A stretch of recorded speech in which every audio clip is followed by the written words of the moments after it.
শ্রীমদ্ ভগবদ্গীতা নবম অধ্যায়।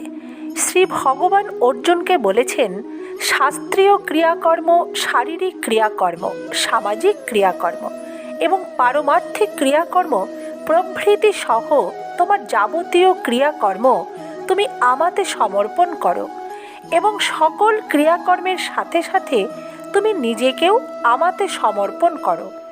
ভগবান শ্রীকৃষ্ণ সমস্ত ভক্তকুলকে উদ্ধারের জন্য অর্জুনকে উপলক্ষ করে সকল বস্তু অর্পণের কথা বলেছেন।